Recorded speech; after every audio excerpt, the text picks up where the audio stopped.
And back here in Nigeria, the National Association of Nigerian Nurses and Midwives has called on government at all levels to provide more sanitation and healthcare facilities at internally displaced persons camps across the country. The nurses made the call during an advocacy visit to the Wasa IDP camp as part of activities to commemorate the 2022 International Day of the Midwife. Addressing journalists, President of the Association, Nnachi, laments the deplorable conditions at the camps. He calls for improved access to water, healthcare and sanitation of the camp. And he also wants governments to deploy more nurses and health workers to the communities. Specifically, I have been able to identify that water is a problem here. They have made it very clear that the borehole they have is not serving them. And even the available ones, there is no generator to power it because in this environment, there is no light, electricity, source of electricity here. Then on the part of healthcare, I'm told that there's a facility here, but there are no drugs, and neither are there people working there. So this is an area of priority. So if you look at the environment, it actually needs the attention of government. So it will please me if the government can also intervene and extend their hand of fellowship and taking the nations ahead. We discovered that the people in the community need to feel our presence here because they are in need of nurses and midwives to take care of their needs. We are very grateful to see these visitors like this, and we appreciate their effort because they came to do a medical outreach here in our camp. Honestly, we appreciate for this support. We are praying if government of Nigeria will help us to make peace in our village. Even tomorrow we not go sleep here because we like to be good house. Well, Michael Nnachi, the president of the National Association of Nigerian Nurses and Midwives, actually joins us now in the studio to really have this conversation. Michael, thank you so much for being here tonight in the studio. And let's start with the fact that annually, every year, about 7,000 nurses leave Nigeria for greener pastures. This is more than half, because if you combine all the schools of nurses and midwifery all across the country, we don't produce up to 15 graduates per year. 15,000. 15,000 per year. Let's talk about this brain drain and how much this is worrisome, looking at how bad our healthcare sector is already without this. Thank you very much. The issue of brain drain is becoming a very serious problem to Nigeria, particularly within the health sector. But the question that often agitates anybody's mind is, what are the causes? And when you make an attempt to give answer to that, you look at the deplorable nature of the health sector, particularly as it affects conditions of service of the health workers, the nurses in particular. So, in an attempt to look for ways of greater pasture and the areas where there is improved conditions of services, and then where the nurses are recognized, remunerated, and then where they have other necessary good packages, such factors tend to attract them overseas. That recently we are witnessing a lot of nurses leaving.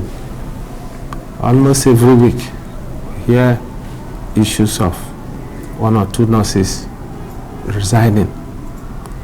And of course, it's a theme of concern to all of us as an association, to employers of nurses and midwives. And then our association decided to call on government to see what they can do to improve the services of workers, particularly the nurses. But it's also heartwarming to note that this January, specifically 24 to 28, the NCE met here in Abuja and gave a proper grading to the graduate nurses. As a result of that factor is a heartwarming one.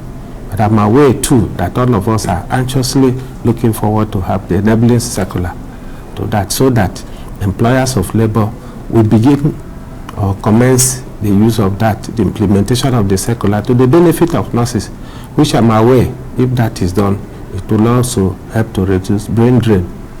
From amongst the ranks and from the country. But let's look at the theme of your 2022 nurses and midwifery celebration or midwife celebration and the rest is focused on IDPs, and it's like, the people eternally displayed there are condemned to poverty, to poor health and sanitation, environment and the rest. What a sorry state you saw today. Thank you. Nursing is a profession sui generis, and the nurses and midwives are known for compassion, caring, and then of course respecting the integrity of man, humanity in general.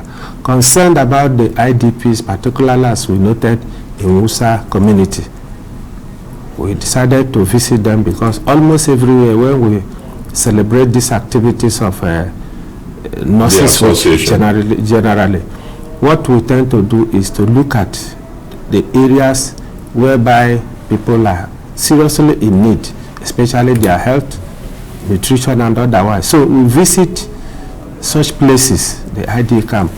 And when we visit, we stay with them, share with them, and then try to identify what is their problem, and then see how we can come in.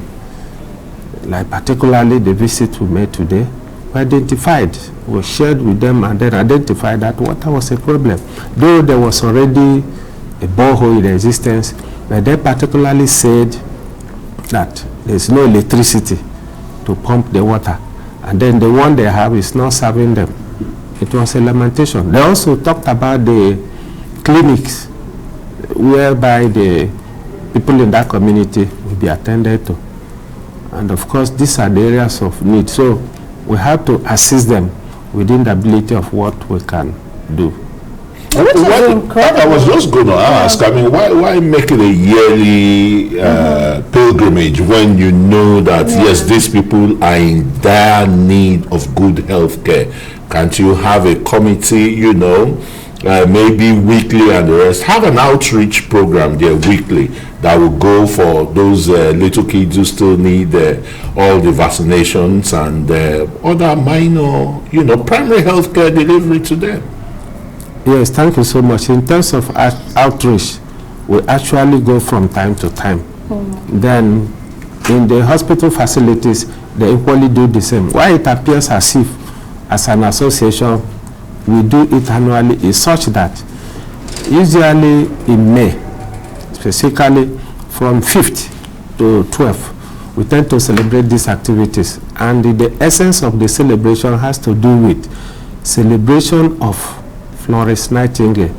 Florence Nightingale is the founder of modern nursing. Absolutely. Well, we celebrate the modern nurses, but we still have to talk about what you do to check the quacks in your profession, because I do know that less than a month ago there was a story of a nurse who carried out a surgery somewhere in Edo State, and the victim did die. So you, as the president of the nurses and midwives in Nigeria, what are you doing to ensure that only those who really deserve to be a nurse or a midwife are actually carrying out this profession? Quickly, as we Thank you so much. Issue of quackery is a thing of concern to all of us, and including the regulatory bodies, Nursing and Midwifery Council of Nigeria.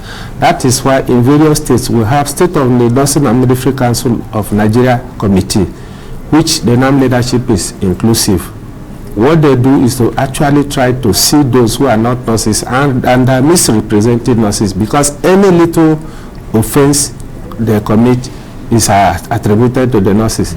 The one that happened recently in Lagos is still being investigated to establish whether actually this individual is a nurse or not a nurse.